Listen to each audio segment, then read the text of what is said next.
Evaluación de crédito. La etapa de evaluación va a ser una de las más importantes del proceso de originación y va a ser la más compleja por mucho, ya que es la primera defensa contra la cartera vencida, reservas y demás conceptos que van a ser un dolor de cabeza para cualquier entidad financiera.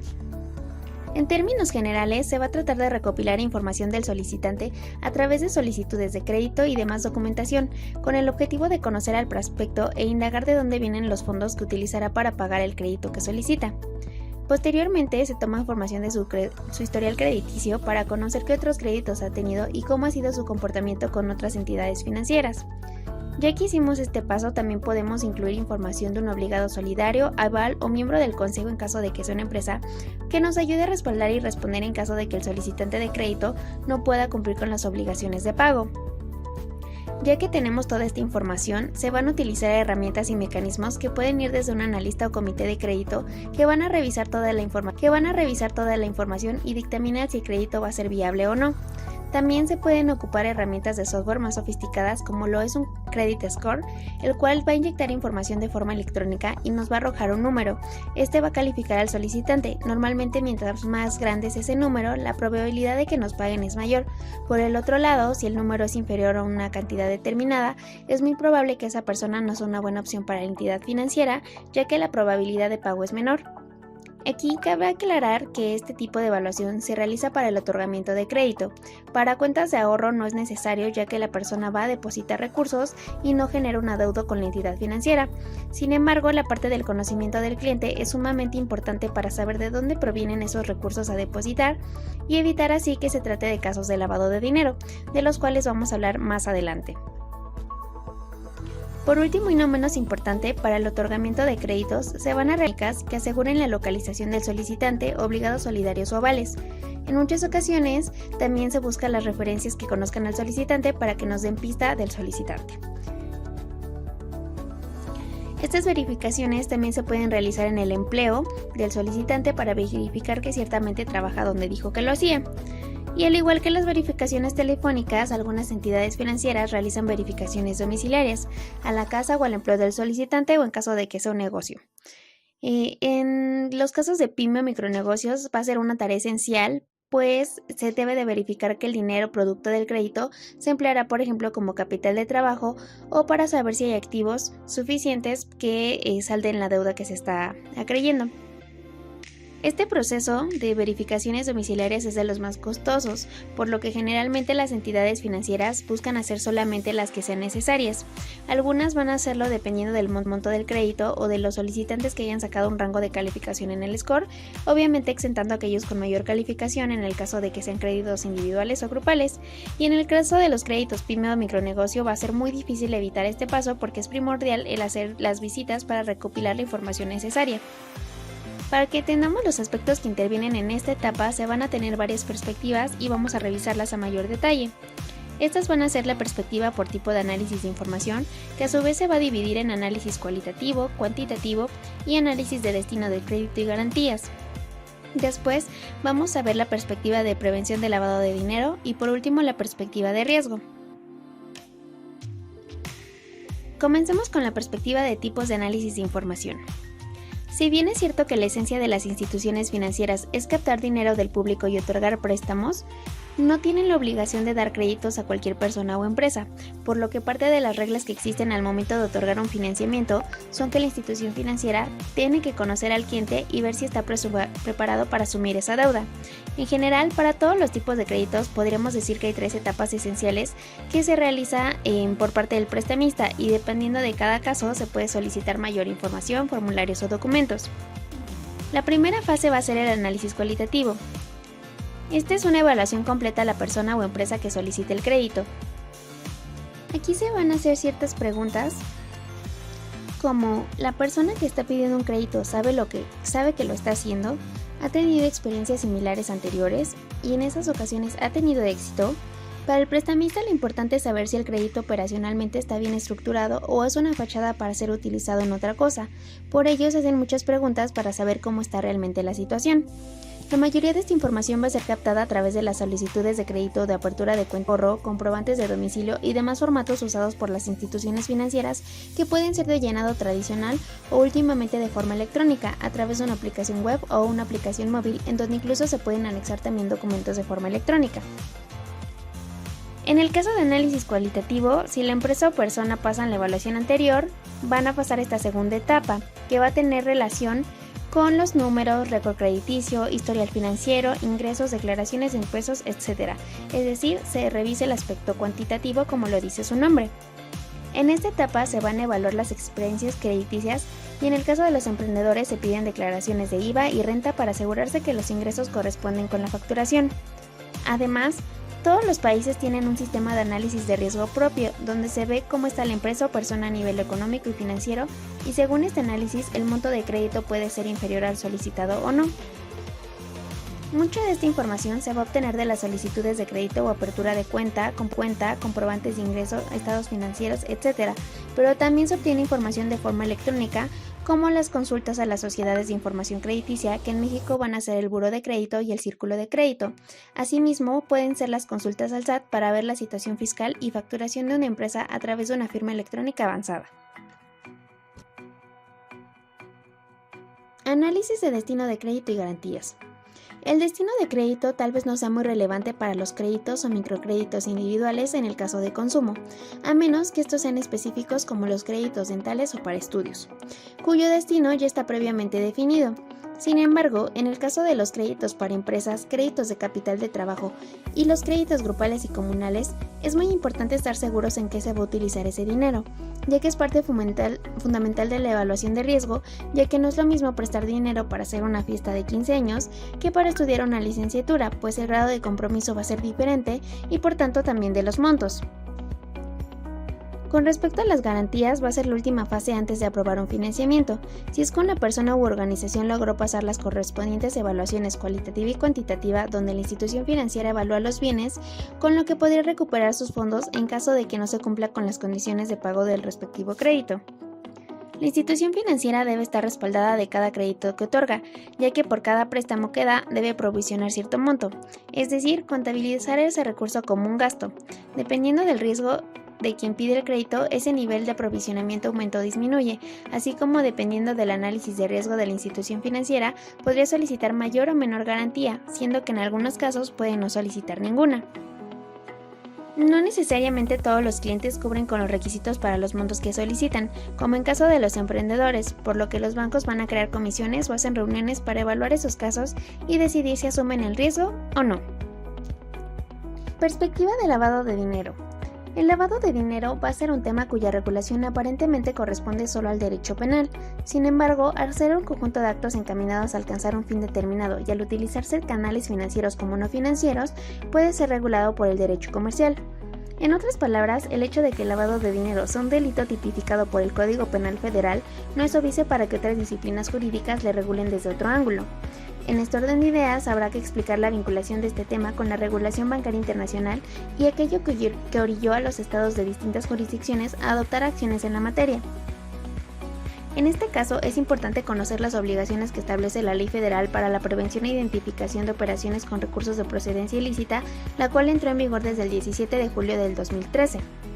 Esta ley va a tener por objeto establecer medidas y procedimientos para prevenir y detectar actos u operaciones que involucren recursos de procedencia ilícita, por lo que establece obligaciones para aquellas empresas que realicen actividades consideradas como vulnerables, entre otras la compraventa o arrendamiento de inmuebles, tarjetas de prepago, créditos y prestación de algunos servicios, entre otras.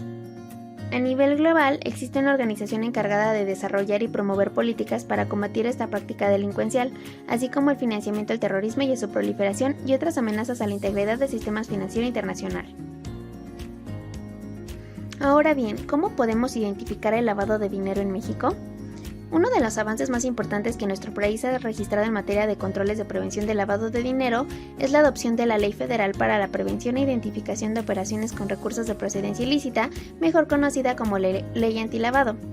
Lo novedoso de esta legislación es que establece nuevas obligaciones para las empresas y las personas que llevan a cabo actividades vulnerables o actividades susceptibles de que se lleve a cabo el lavado de dinero. La ley antilavado va a generar información que permite hacer cruces mediante la cooperación interinstitucional con el objetivo de identificar actividades que podrían facilitar o permitir el lavado de dinero. Al respecto, la ley y su reglamento faculta a la Unidad de Inteligencia Financiera para recabar elementos útiles con el objeto de prevenir e identificar operaciones presuntamente vinculadas con los delitos de operaciones con recursos de procedencia ilícita, los relacionados con estos y las estructuras financieras de las organizaciones delictivas y así evitar el uso de recursos para su financiamiento.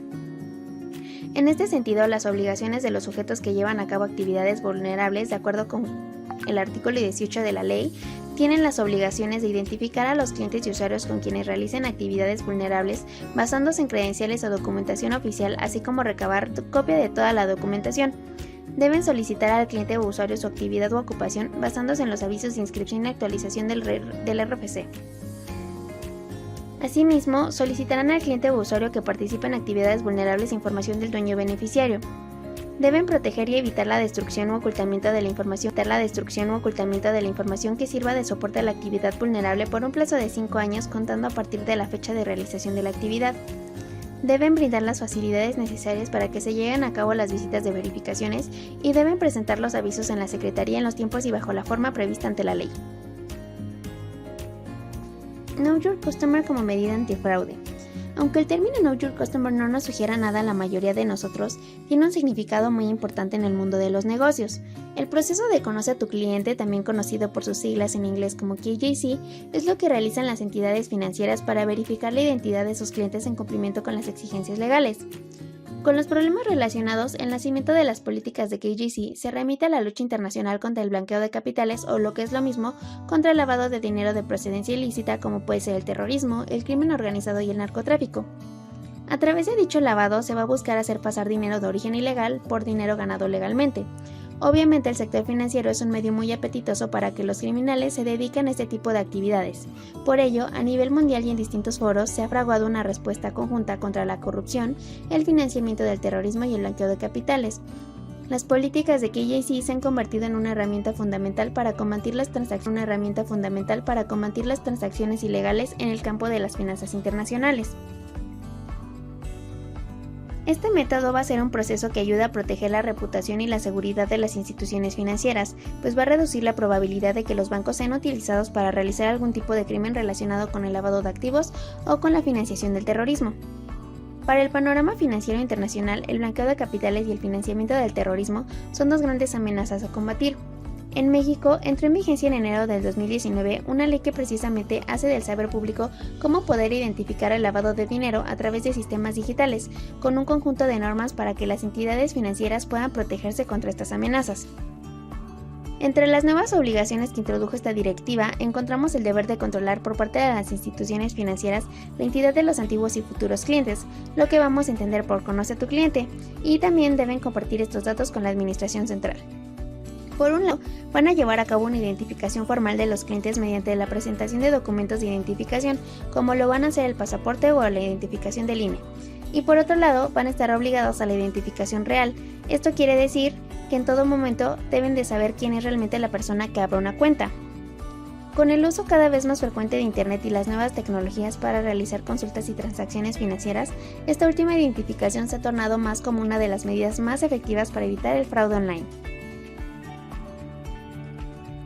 Ahora, ¿qué debe de tener un formulario KYC?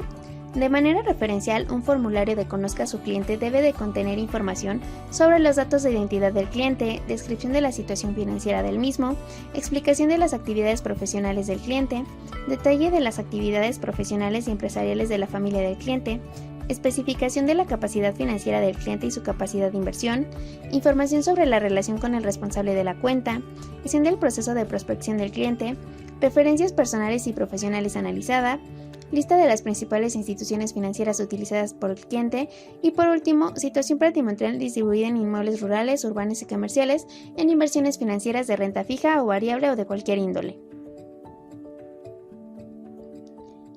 En México, los servicios digitales ofrecen nuevas posibilidades a la población con acceso a Internet. se abre el camino a la diferencia que posibilita las oportunidades de acceder a mejoras cada día. Estos servicios se van a caracterizar por facilitar y agilizar los trámites que usualmente implicarían costos de desplazamiento y de documentación física. Sin embargo, deben de cumplir a cabalidad con la legislación de cada estado. Analizamos la legislación mexicana en términos de KYC de las listas restrictivas que deben considerarse para un conocimiento del cliente adecuado. Uno de los servicios digitales que ofrecen las redes de telefonía móvil y de Internet que más llama la atención va a ser el acceso a bancos digitales, los cuales deben ofrecer. En este sentido, la seguridad se ofrece por medio de canales digitales que deben estar al tanto de las regulaciones estatales. La organización internacional AFI, Alliance for Financial Inclusion, se enfoca en ayudar a las organizaciones bancarias de países en desarrollo para incluir financieramente a la población más vulnerable. En su publicación KYC Innovation, Financial Inclusion and Integrity in Selected AFI Member Countries, se discute la importancia de la inclusión y participación de la población vulnerable en un sistema integral de gobierno y servicios financieros. Sin embargo, aún hay gran parte de la población sin documentación física, lo que va a aumentar el grado de exclusión a servicios básicos. A medida que los servicios bancarios se vienen digitalizando, la posibilidad de que la brecha de exclusión de aquellos ciudadanos con acceso a Internet y aquellos sin acceso pueda crecer. Entonces surge la duda de si las instituciones bancarias digitales o fintech pueden recoger de sus propios frutos la posibilidad de incluir más personas a sus servicios. Los mecanismos de identificación digital se ofrecen como una ventana para mayores oportunidades. ¿Es posible ofrecer un KYC digital sin la necesidad de tramitar documentación física? El estudio de la AFI va a contestar esta pregunta. Las fintech tienen el potencial de promover inclusión financiera cuando están construidas sobre una base sólida de identificación digital.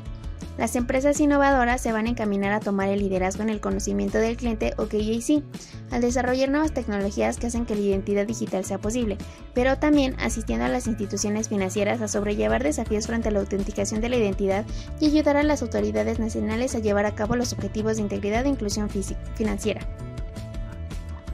Entre las tecnologías más llamativas está el reconocimiento facial, los datos GPS, Machine Learning y la consolidación legal de información pública.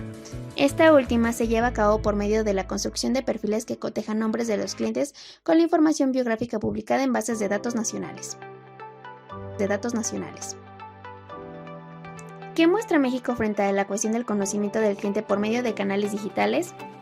Bueno, el 9 de marzo de 2018 fue publicada la Ley FinTech, la cual tiene por finalidad regular los servicios de las instituciones de tecnología financiera, y el 10 de septiembre de 2018 fueron publicadas las disposiciones de carácter general a las que se refiere el artículo 58 de la Ley FinTech.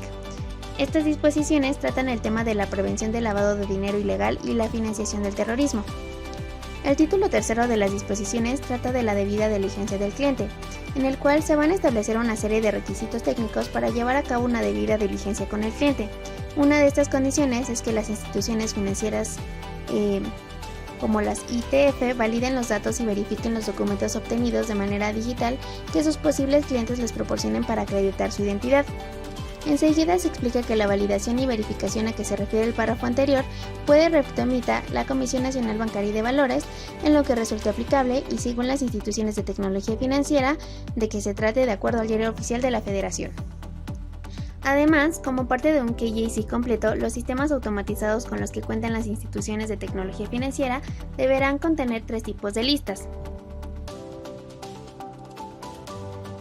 La primera, cuando se determinen operaciones que sean inusuales, las ITF deberán considerar países que la legislación mexicana considera como regímenes fiscales preferentes y que las autoridades mexicanas, organismos internacionales o agrupaciones intergubernamentales en materia de prevención de operaciones con recursos de procedencia ilícita o financiamiento al terrorismo de los que México sea miembro, determinen que no cuenten con medidas para prevenir, detectar y combatir dichas operaciones, o bien cuando la aplicación de dichas medidas vaya a ser deficiente. La Secretaría pondrá a su disposición de las instituciones de tecnología financiera a través de medios de consulta en Internet la lista de países y jurisdicciones que se ubiquen en los supuestos señalados. La segunda categoría de listas son aquellas de personas políticamente expuestas. La Secretaría, después de escuchar la opinión de la Comisión Nacional de Bancaria y de Valores, dará a conocer a las ITF de manera enunciativa la lista de cargos públicos que serán considerados como personas políticamente expuestas nacionales y las pondrá a disposición de las propias ITF a través de su portal en la red mundial denominada Internet. Las ITF van a elaborar sus propias listas de personas que pueden ser consideradas como personas políticamente expuestas de acuerdo al Diario Oficial de la Federación. Y la tercera es la lista de personas bloqueadas.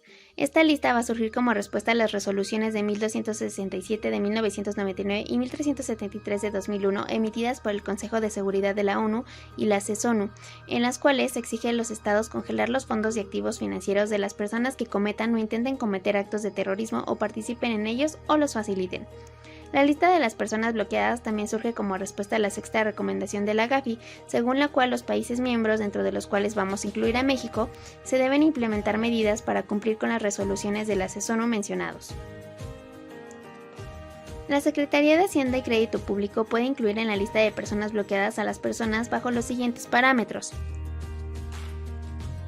Aquellas que se encuentran en las listas derivadas de las resoluciones 1267 y sucesivas y 1373 y las demás que sean emitidas por el Consejo de Seguridad de las Naciones Unidas o las organizaciones internacionales. Aquellas que den a conocer a autoridades extranjeras, organismos internacionales o agrupaciones intergubernamentales y que sean determinadas por la Secretaría en términos de los instrumentos internacionales celebrados por el Estado mexicano con dichas autoridades, organismos o agrupaciones o en términos de los convenios celebrados por la propia Secretaría. También se incluyen aquellas que den a conocer las autoridades nacionales competentes por tener indicios suficientes de que se encuentran relacionadas con los delitos de financiamiento del terrorismo, operaciones con recursos de procedencia ilícita o los relacionados con los delitos señalados previstos en el Código Penal Federal. Se encuentran aquellas que estén compurgando sentencia por los delitos de financiamiento del terrorismo u operaciones con recursos de procedencia ilícita previstos en el Código Penal Federal. Aquellas que las autoridades nacionales competentes determinen que hayan realizado actividades que formen parte, auxilio o estén relacionadas con los delitos de financiamiento del terrorismo u operaciones con recursos de procedencia ilícita previstos en el Código Penal Federal. Y por último, van a ser aquellas personas que omitan proporcionar información o datos, la oculten, encubran o impidan conocer el origen, localización, destino o propiedad de recursos, derechos o bienes que prevengan de delitos de financiamiento del terrorismo u operaciones con recursos de procedencia ilícita previstos en el Código Penal Federal o los... Bajo toda esta perspectiva, la regulación mexicana está a la vanguardia en términos de legislación fintech, y esto debe ser un ejemplo para las legislaciones latinoamericanas y mundiales que están por venir. Un sistema financiero digital en estado de maduración debe estar acompañado de leyes apropiadas que protejan prontamente las posibles vulneraciones que se puedan presentar, pero también que construyan un marco dentro del cual la inclusión financiera pueda andar. Teniendo en cuenta lo anterior, las recomendaciones de la AFI en cuanto a un sistema descentralizado de documentación nos van a llamar la atención. De acuerdo con esta organización, la información sensible relacionada al Conoce tu Cliente está usualmente centralizada y guardada por autoridades centrales, bancos e instituciones financieras. Sin embargo, en un ecosistema de donde los datos sensibles relacionados al Conoce tu Cliente están descentralizados, las instituciones financieras u otras compañías que requieran acceso a esta información no guardarían ni serían dueñas de los datos personales. Más bien, las instituciones financieras mantendrían referencias encriptadas de la información real que estaría guardada bajo sistemas seguros en otro lugar. El usuario solo debería de dar su consentimiento para el uso de referencia de sus datos guardados en una carpeta ciudadana digital por parte de la institución financiera. Lo anterior va a reducir ampliamente el riesgo de que las instituciones financieras deban responder a la hora de una filtración de información, dado que no serían responsables por estos datos. También reduciría el tiempo en que los trámites manuales, tanto por el envío de documentación por parte de los clientes, tanto para la consulta de fuentes internacionales y locales restrictivas por parte de las instituciones de crédito. Los servicios financieros deben ser parte de la inclusión de los ciudadanos a un estado social de bienestar. Sin embargo, debido a las diferencias de la distribución de la población, no todos pueden acceder fácilmente a los servicios que ofrecen los bancos. En conclusión y frente a esto, las nuevas tecnologías digitales van a representar una ventana en construcción que debe ser abordada inteligentemente para permitir un acceso amplio pero antes que todo seguro. En México, la regulación KYC está bien diseñada para un proceso de onboarding digital comprometido con los anteriores objetivos. Las listas restrictivas locales e internacionales deben ser consultadas como parte de un sistema de conocimiento del cliente robusto para cumplir a cabalidad con la legislación mexicana. Como parte de las recomendaciones, la AFI promueve la inclusión de un sistema de documentación descentralizado en donde la información que cada individuo provee estará guardado en bases de datos ajenas a las instituciones financieras.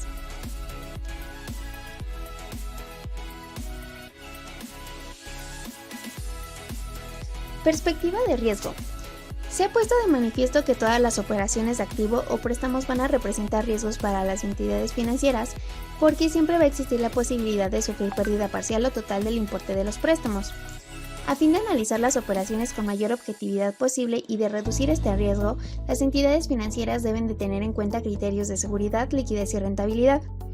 El factor de riesgo va a existir en 3 momentos clave en la relación con el cliente: en el estudio de la operación, en la formalización de la operación y finalmente durante el seguimiento. En el caso del estudio de la operación, la entidad va a dedicar cierto tiempo a evaluar la operación. Para ello necesita información y buenos analistas con suficiente conocimiento y experiencia. Entre los elementos fundamentales para llevarlo a cabo está la información detallada, el método de interpretación o análisis y finalmente la experiencia.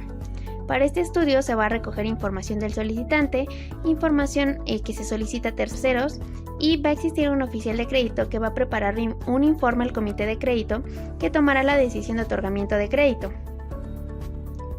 Después encontramos la formalización de la operación. Esta se va a llevar a cabo después de aceptar la operación, y en este momento se debe actuar de forma rigurosa y estableciendo controles de seguridad adecuados. Aquí debe de ceñirse en todas las condiciones de aprobación del expediente de crédito por parte de los órganos de decisión de la institución financiera, y las condiciones deben ser admitidas por el cliente en todo su contenido. Por último, durante la vida de la operación, la entidad financiera debe realizar el oportuno seguimiento de la operación, a fin de que se cumplan las previsiones contempladas en el análisis. Toda la documentación de antecedente va a ser histórica y la devolución del préstamo depende de lo que suceda en el futuro. También debería ir acompañado de una previsión futura para disminuir el riesgo. De esta forma se va a facilitar el seguimiento de la operación. Si existe deficiencia en la formalización y seguimiento de la operación, de poco va a ser el esfuerzo que se realizó en el estudio analítico inicial. Dentro de todo este proceso existen factores determinantes del nivel de riesgo. En el caso del plazo pueden ser 2. A medida que el vencimiento se aleja en el tiempo, el riesgo va a aumentar. Y también representa un riesgo si la capacidad de devolución del cliente no se adecua al plazo necesario. Otro factor va a ser el importe. Es un factor de riesgo si no es proporcional a la solvencia del cliente. También si financia el 100% de la inversión del cliente, una parte debe ser con recursos propios. Y por último, el importe debe ser suficiente para la finalidad a la que se destina. Otro factor de riesgo es la modalidad. La modalidad solicitada debe de coincidir con la necesidad de inversión del cliente. Para financiar campañas estacionales o capital de trabajo es adecuado solicitar un crédito de corto plazo. Para financiar la compra de máquinas se debe solicitar préstamos de largo plazo con amortizaciones periódicas o un leasing financiero, de forma que el plazo coincida con el periodo de depreciación de la máquina. En el caso de la finalidad, el uso que haga del crédito debe de generar dinero para devolver el importe total prestado y sus intereses. La finalidad es un factor de riesgo si el beneficio derivado de la inversión realizada por el cliente no es suficiente para devolver la totalidad del dinero que la entidad financiera le ha prestado. La primera garantía de la operación debe de ser la propia finalidad de la operación. También el nivel creciente de riesgo si los fondos se destinan a la substitución de deudas o de reemplazar recursos propios por recursos ajenos.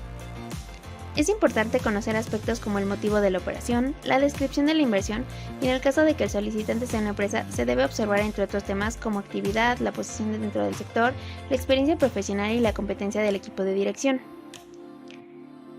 Y respecto al conocimiento del solicitante, es importante tener informaciones históricas del cliente, que esto es de origen interno y se obtiene de la base de datos, y información que se puede solicitar al buró de crédito y el círculo de crédito. Esto para conocer al cliente y su solvencia, y es necesario estudiar sus antecedentes y su integridad moral, así como realizar un seguimiento de sus hábitos comerciales y profesionales. También es importante verificar a través de referencias externas las impresiones favorables.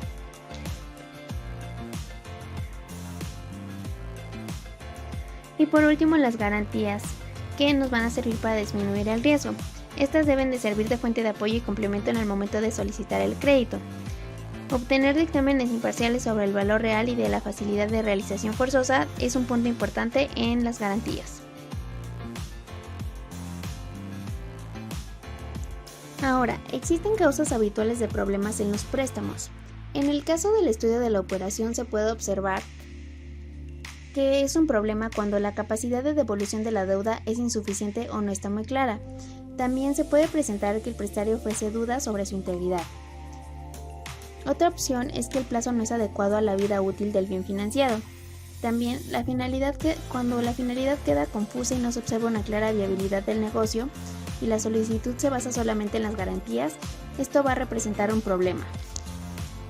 En la etapa de formalización de la operación, existen causas de problemas como pueden ser que no se realicen las verificaciones previas indicadas en la aprobación de la propuesta, o puede que aparezcan problemas de interpretación o de condicionantes entre socios durante la firma de la operación. ¿Qué podemos concluir de la perspectiva de riesgo? El nivel de riesgo se va a medir a partir de la operación, que van a ser el plazo, el importe, la modalidad y la finalidad. El nivel de riesgo también lo podemos medir a través del conocimiento del solicitante y de las garantías que presenta. En el estudio de las operaciones, las entidades financieras han de realizar un diagnóstico correcto con la finalidad de detectar los principales puntos débiles que las operaciones van a presentar. Ya que hemos revisado las perspectivas, ahora hablemos un poco sobre las cuentas de ahorro. Aunque todas las perspectivas antes mencionadas aplican para el proceso de originación en general, para las cuentas de ahorro el enfoque va a ser un poco diferente, ya que por ejemplo el foco no es el riesgo, ya que la entidad financiera no va a realizar un desembolso de dinero a una persona, grupo o empresa. Al contrario, va a recibir fondos que podrán utilizar para financiar proyectos internos de la entidad a una tasa muy baja de descuento, o bien estos mismos recursos los puede prestar a personas o entidades que lo necesiten a una tasa mayor de la que le está pagando el ahorrador, generando así una utilidad para la entidad financiera, por lo que el foco aquí va a ser el conocimiento del cliente, evaluar de dónde provienen esos fondos para evitar el lavado de dinero. Con el objetivo de extender a más segmentos de la población los beneficios que ofrece el contar con los servicios bancarios, las autoridades financieras acordaron que la Comisión Nacional Bancaria y de Valores y Banco de México emitieran disposiciones para que los bancos puedan ofrecer al público en general cuentas bancarias de expediente simplificado. La regulación establecida en agosto de 2011, va a establecer 4 niveles de cuentas de acuerdo a los potenciales niveles de riesgo de lavado de dinero y fraude. Las cuentas, que son conocidas por los usuarios como cuentas tradicionales o de expediente completo, van a estar clasificadas como cuentas de nivel 4 y no tienen límites en los depósitos que pueden recibir. Las cuentas de niveles 1 a 3 van a ser consideradas como de expediente simplificado y de bajo riesgo, ya que de acuerdo con la cantidad de información que debe recopilar el banco del cliente, se establecen límites en los depósitos mensuales que pueden recibir. Por su parte, las cuentas de nivel 1 pueden incluso ser anónimas y por lo anterior son las únicas que tienen restricciones con saldos acumulados que pueden mantener y además no pueden vincularse a teléfonos celulares o banca por internet para hacer el envío de transferencias electrónicas. En las demás cuentas se pueden vincularse todos los medios y canales electrónicos para realizar o recibir pagos. Solo las cuentas de nivel 4 van a permitir el uso de cheques para realizarlos. A continuación, revisemos las características de cada uno de los niveles. Cuentas nivel 1.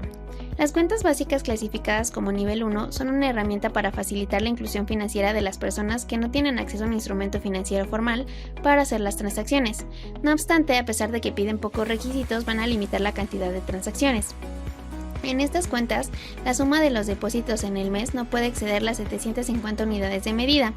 De acuerdo con el Banco de México, las unidades de medida van a tener un valor de 6.55 de acuerdo a octubre del 2020, por lo tanto una cuenta de este tipo solo podrá recibir 4.916 pesos mensuales.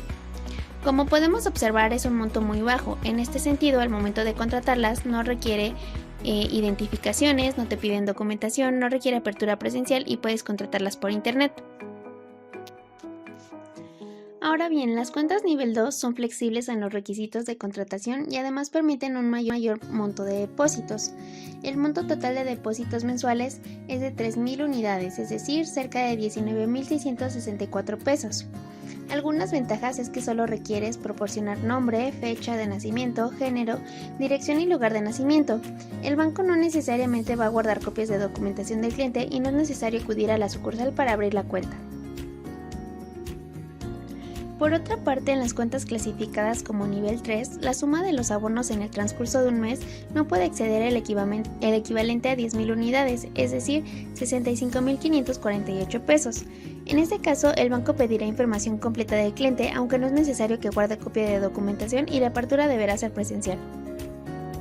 Finalmente, las cuentas nivel 4 no tienen un límite a excepción de que las instituciones financieras lo establezcan. El banco deberá conservar copias de documentación de los clientes y la apertura debe realizarse en la sucursal.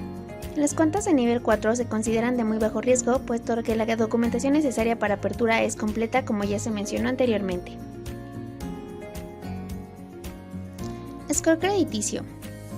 El scoring es una aplicación automatizada que ayuda al empleado de banca o financiera a tomar decisiones sobre si aprobar o denegar un préstamo.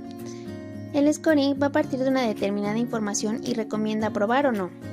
En algunos bancos este va a ser utilizado junto con la opinión del empleado y en otras entidades este puede ser decisivo. El objetivo que tiene el scoring va a ser normalizar las respuestas de aprobación y denegación de créditos, cumplir correctamente el protocolo y riesgos de estudio de un crédito y trabajar con muchas peticiones de crédito de manera rápida. Generalmente se va a utilizar el scoring porque frente a la toma de decisiones humanas va a reducir la tasa de morosidad. ¿Qué información utiliza? El scoring va a utilizar la misma información que necesitaría un analista de riesgos y podemos distinguir dos tipos de fuentes de información. Una va a ser la que aporta el cliente y otra va a ser la que no es aportada por el cliente que solicite el crédito.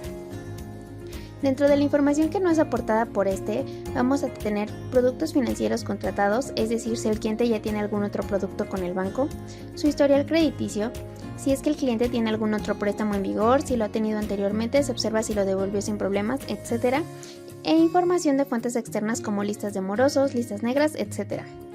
Por otra parte, la documentación aportada por el cliente van a contener los ingresos mensuales, datos personales como por ejemplo su edad, profesión, domicilio, documentación que acredite que ha cumplido con otros créditos a terceros, la justificación de la finalidad del crédito que solicita, declaraciones de bienes y patrimonio del solicitante del crédito y documentos de registro y tasación de la hipoteca si es que fuera necesario. Puede haber mucha más información, pero esta es la básica sobre la que va a trabajar el scoring. Ahora, ¿cómo funciona? Lo que hace es un cálculo de la probabilidad de que un crédito o préstamo de un importe determinado para un tipo de cliente concreto, una finalidad y un plazo entren en impago. Si esa probabilidad es menor que el límite máximo impuesto por el banco, va a darse luz verde.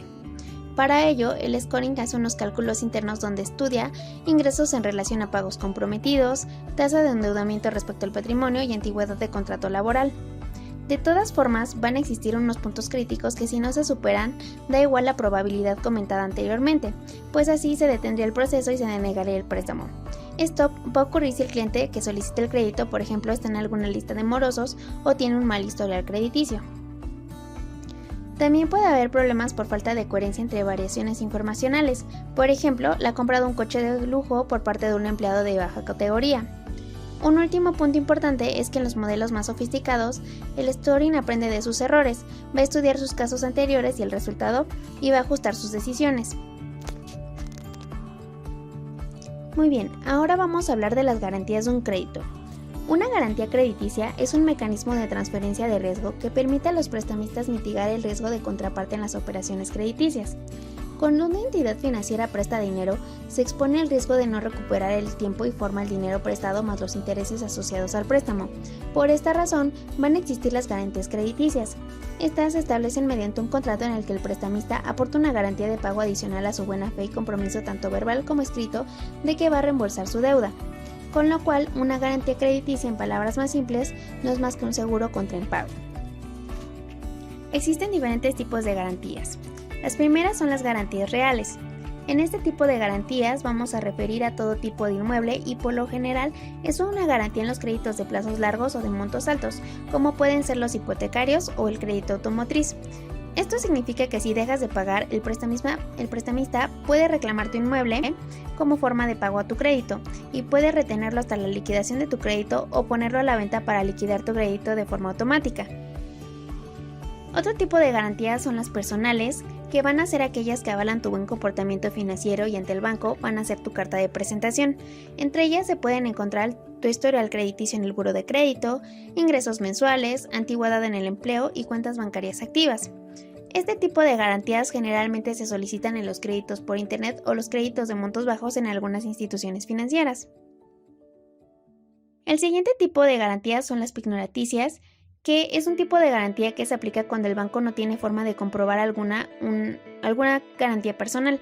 Básicamente se va a tratar de que deposites una cantidad de dinero similar a la que te van a prestar y mientras pagues en tiempo y forma el crédito, el monto depositado va a permanecer guardado. pero por si alguna razón fallas, la cantidad que ha quedado como garantía en los créditos adquiridos se va a restar en automático de la cuenta donde se guarda. Este tipo de garantías van a solicitarse usualmente en las tarjetas de crédito garantizadas. Y por último, tenemos las avalistas.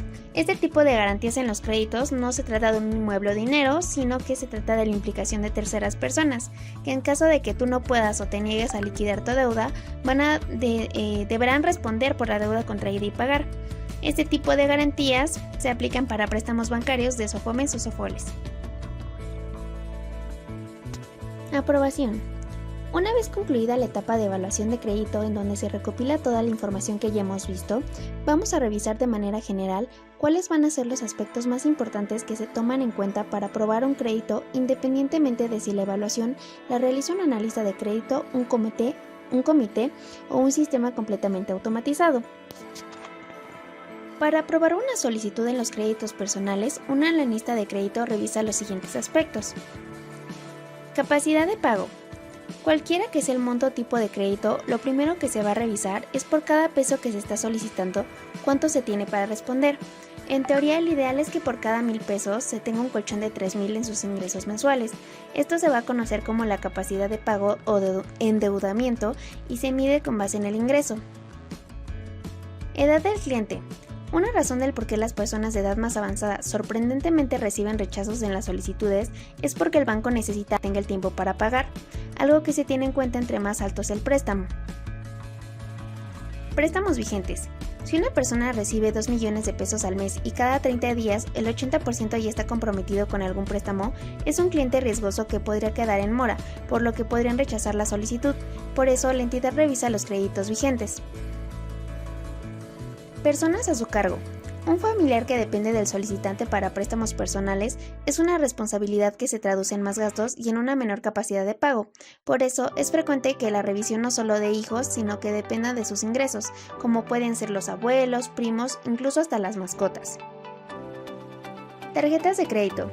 Estos plásticos reportan el comportamiento de deuda más exacto del cliente, pues permiten conocer cuánto usa en términos de préstamos al mes, el cupo aprobado y dependiendo del número de tarjetas aumenta el riesgo de que no nos presten más recursos. Juicio con los pagos. No solo debe de pensar en el comportamiento de pagos haya sido bueno con los créditos que se tiene o tuvo, sino también se revisa si hubo mora en algún momento con facturas de otro tipo de servicios como puede ser el de telefonía celular o los servicios públicos. Situación laboral. El trabajo es la principal fuente de ingresos para los créditos personales, por eso se revisará cuál es la profesión, si está contratado a término fijo o indefinido, ya que es la garantía de que obtendrá ingresos durante el plazo del crédito. En caso de ser independiente, se validarán las cuentas del último semestre. Lugar de residencia. No es igual de costoso lo que tiene que pagar por vivir en ciudades grandes como la Ciudad de México, Monterrey o Guadalajara a residir en ciudades más pequeñas. Esto influye en los gastos mensuales, por eso las entidades financieras revisan dónde está ubicado porque agrega una variable al dinero que tiene que invertir en alimentación, transporte o compras tradicionales. Asimismo, las facturas públicas son importantes porque dejan ver cuál es su estrato, qué tanto aumentan los gastos por agua, energía o gas. Si no están a nombre del solicitante, el sistema lo va a tomar como un punto a favor por supuestos gastos que no tiene que tomar. Por último, se revisan cómo están los niveles de mora en los préstamos. Actualmente los bancos han incluido más puntos para evitar que el crédito que otorguen caiga en mora. Por esto es que al solicitante del préstamo hipotecario le llegan preguntas curiosas como si tienen mascota o está en planes de adoptar una. Esto se debe a los niveles de cartera vencida del sistema financiero que han crecido 39% en el último año. En algunas entidades financieras más sofisticadas como los bancos se van a implementar sistemas automatizados en los cuales se configuran parámetros para poder calificar cada uno de los aspectos que ya mencionamos, y esto sin ningún tipo de intervención humana. El sistema va a aprobar, rechazar o solicitar la intervención de un funcionario de la institución para que tome la decisión final. Créditos grupales o comunales. En esta etapa se va a realizar una valoración final del grupo que va a estar orientada a mitigar el riesgo de otorgamiento de crédito. Va a comprender dos actividades, el comité de crédito y la mesa de control. El comité de crédito va a ser la instancia facultada para revisar y analizar información del grupo con el objetivo de definir los montos por integrante o en su defecto rechazar la autorización del grupo o de algún integrante. Los rubros que considera para el análisis van a ser el cumplimiento de políticas de crédito y conformación del grupo y el historial crediticio tanto interno como externo. En las renovaciones se dará prioridad al interno, que va a ser el resumen grupal de círculo o buro de crédito y el estado de cuenta. La guía de comité generalmente indica la forma de uso de la información recabada durante las etapas previas a fin de evaluar adecuadamente al grupo y otorgar el crédito con riesgo controlado. Por ejemplo, de acuerdo al nivel de riesgo de los grupos, se van a definir 3 tipos de instancias de aprobación con facultades diferenciadas. Una va a ser el comité de crédito de sucursal, que se realiza con el asesor de crédito y el gerente o subgerente de la sucursal. Este aprueba los grupos de bajo riesgo, revisa y recomienda los montos para grupos de alto y medio riesgo, y después de analizar el grupo, el gerente o subgerente va a registrar los montos que autoriza a cada integrante del grupo y firma junto con el asesor de crédito el formato correspondiente para hacer constar su decisión. El siguiente tipo de instancia va a ser el comité de crédito regional. Lo realiza el gerente regional basándose en la información y recomendaciones emitidas por el comité de sucursal. El supervisor administrativo va a notificar vía correo al gerente regional los datos del grupo que requieren su autorización. El gerente regional va a contar con hasta 24 horas para revisar la documentación del grupo en el sistema, aclarar dudas con el gerente o subgerente de sucursal, registrar comentarios y emitir su autorización. Está en sus facultades disminuir montos y rechazar grupos e integrantes. Y por último, encontramos al comité de crédito centralizado, que lo realiza el gerente de riesgos o analistas de cartera basándose en la información y recomendaciones para su revisión y autorización, siendo su responsabilidad dar respuesta en determinado tiempo como máximo. Está en sus facultades disminuir montos y rechazar grupos o integrantes. Por su parte, la mesa de control se efectuó al concluir la dictaminación del comité que haya realizado el análisis de crédito con el objetivo de garantizar que el expediente grupal esté completo y que el grupo cumpla con las políticas vigentes. En caso de detectar algún faltante, la mesa de control va a solicitar a los involucrados este mismo faltante y busca que se complemente lo solicitado. Cuando el expediente ya está listo, la mesa de control tiene la facultad de probar el crédito y de registrar dicho movimiento en sus sistemas correspondientes y de esta forma notifica al asesor de crédito, gerente y subgerente de la aprobación para que ellos a su vez notifiquen a los integrantes del grupo que el crédito ha sido aprobado. Créditos para capital de trabajo. En el caso de créditos para capital de trabajo, el proceso de evaluación y aprobación va a ser un poco diferente por la naturaleza del mismo crédito. Por lo general va a tomar más tiempo y requiere de un analista especializado en la revisión de este tipo de documentos y de interpretación de estados financieros, pudiendo ser una evaluación individual o colegiada a través de un comité. En este caso se revisa diferente tipo de información, entre ella, información financiera. Estados de situaciones.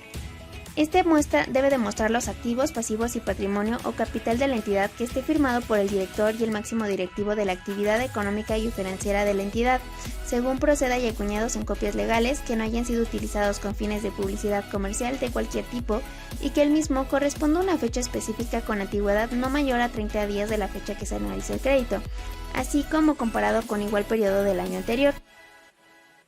Otro va a ser el estado de resultados, que el mismo debe presentar el resultado de utilidad o pérdida del cierre de un ejercicio económico, debe ser confeccionado en base a los saldos de las cuentas nominales o de resultados y debe ser firmado por el director y el máximo directivo de la actividad económica financiera de la entidad, según proceda y acuñados en copias legales. También se encuentra el estado de flujo de efectivo. Es importante que este flujo proporcione información sobre las entradas de cajas que incluya la totalidad de los renglones de los cuales resultan entradas de efectivo en un mes cualquiera, así como sus desembolsos de efectivo que comprenda todas las erogaciones de este en los periodos que se abarca.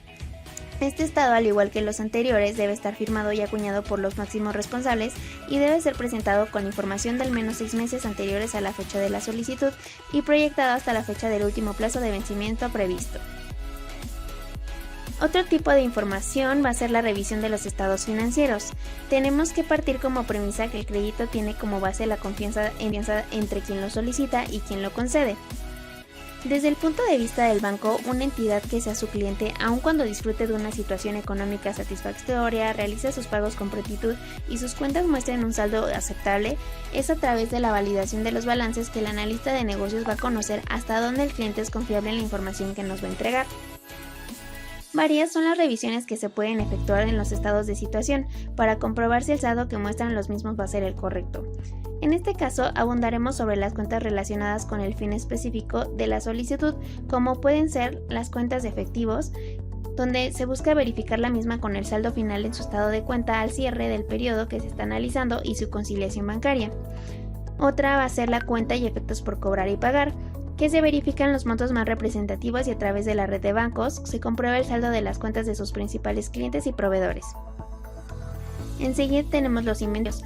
Para la materia prima y mercancías para la venta se solicita el submayor de inventario por unidades y se comprobará físicamente los más representativos o que tenga vinculación con el propósito de la solicitud del préstamo. Y por último tenemos los préstamos recibidos. Esta cuenta se va a comprobar con la estadística de las sucursales bancarias, las cuales muestran la deuda que tiene cada cliente desglosado por principal e intereses y su plazo de amortización, así como se verificará qué por ciento representa activo circulante, el cual no debe ser mayor que 1. Después de esto se realiza un cálculo y una interpretación de las razones financieras. Este es uno de los puntos más complejos y difíciles de lograr, pero que en la práctica es de gran beneficio para el banco, debido a que el mismo podría arrojar señales de alerta que nos permita adoptar una decisión más acertada en cuanto a la aprobación del financiamiento solicitado. Entre las razones que se evalúan van a estar las razones de liquidez. La liquidez de una empresa se va a juzgar por su capacidad para satisfacer sus obligaciones a corto plazo, existiendo una vinculación muy estrecha con el riesgo. Esto permite al banco conocer qué riesgo está asumiendo al conceder un financiamiento, por lo que se propone determinar 3 medidas básicas de la liquidez. Estas van a ser el capital neto de trabajo, el índice de solvencia y el índice de prueba ácida. El capital neto de trabajo va a ser este requerimiento que tiene como objeto forzar a la empresa a mantener liquidez de operación suficiente y contribuye a proteger los préstamos de los acreedores. El índice de solvencia o liquidez general, también llamado de solvencia corriente, muestra la posibilidad de atender las deudas sin alterar la estructura financiera ni el proceso productivo. Y por último, la liquidez inmediata o índice de prueba ácida va a ser similar al índice de solvencia, excepto por el hecho de que no incluye el inventario en el activo circulante. Otra de las razones que se consideran van a ser las de actividad. Esta se utiliza a menudo a rapidez con que estas cuentas pueden convertirse en efectivo. Permiten estudiar la efectividad que se obtiene de los activos y es una forma de evaluar la eficacia en general. Otra de las razones va a ser la de endeudamiento, que lo utilizamos para diagnosticar sobre la estructura, cantidad y calidad de la deuda que tiene la empresa, así como para medir la proporción del total de activos aportados por los acreedores de la empresa. Mientras mayor sea este índice, mayor será la cantidad de dinero de otras personas. La situación de endeudamiento de la empresa va a indicar el monto de dinero de terceros que se utiliza para generar las utilidades. Y por último tenemos las razones de rentabilidad económica y financiera.